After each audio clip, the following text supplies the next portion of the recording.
From JBS Studios in Greater New York, this is the JBS News Update with Teisha Bader.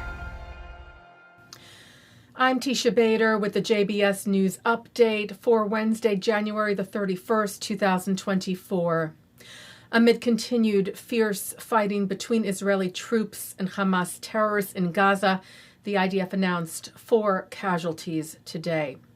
They are 30-year-old Major in Reserve Netzer Simchi, 28-year-old Captain in Reserve Gavri El Shani, and 43-year-old Warrant Officer in Reserve Yuval Nir, all killed in battle in Gaza yesterday, and 36-year-old Major in Reserve Yitzhar Hoffman, killed in fighting in Gaza today.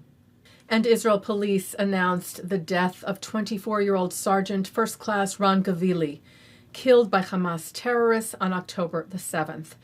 Gavili's fate was unknown after the Hamas onslaught, with reports that he was injured.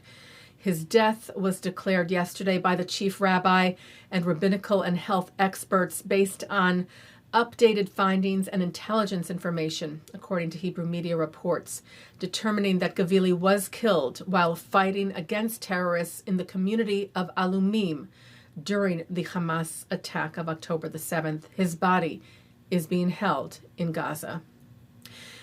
The IDF continues to defend its northern border with Lebanon and with Syria. The IDF said a number of launches from Syria toward the southern Golan Heights were identified last night. And in response, Israeli Air Force fighter jets struck military infrastructure belonging to the Syrian regime. In addition, the IDF said artillery fired toward several locations in southern Lebanon in response to launches toward Israel this morning. Israeli Prime Minister Benjamin Netanyahu met today with representatives of family members of some of the hostages abducted on October the 7th and now being held by Hamas in Gaza for 117 days, telling the family members that every effort was being made to attain the release of their loved ones.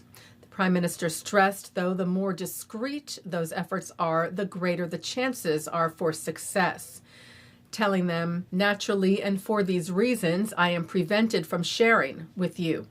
I would like you to understand that we are truly committed in every sense of the word. This is not just lip service, Netanyahu said. This is a genuine effort. It is not fictitious, neither is it just for show. It stems from our commitment to return them all. The idea is everyone. The effort is for everyone. While it is too early to say how it will happen, the Prime Minister said, the effort is being made at this time, at this very moment. Israeli media cited National Security Council Coordinator for Strategic Communications at the White House, John Kirby, saying that Israel's Strategic Affairs Minister Ron Dermer met today with U.S. National Security Advisor Jake Sullivan at the White House. The Times of Israel cited on the situation in Gaza and negotiations aimed at the hostages' release.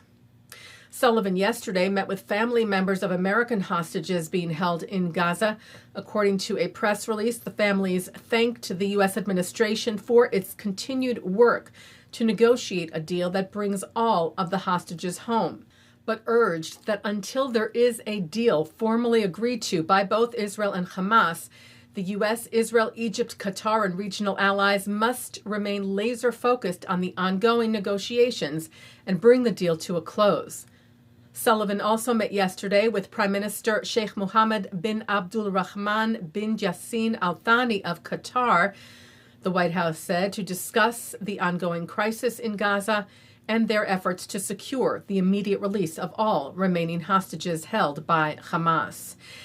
And that Sullivan urged that all possible efforts be brought to bear on Hamas to secure the release of hostages without delay. Police in Stockholm were called to the scene of the Israeli embassy in Sweden, where an explosive device was found on the grounds today. That device was safely detonated by the Swedish National Bomb Squad, and there were no injuries or damage. Israel's ambassador to Sweden, Ziv Nevo-Kulman, said today we were subject to an attempted attack against the embassy of Israel in Stockholm and its employees. We thank the Swedish authorities for their swift response. We will not be intimidated by terror. And that's the JBS News Update for Wednesday, January the 31st, 2024. I'm Teisha Bader. Am Yisrael Chai.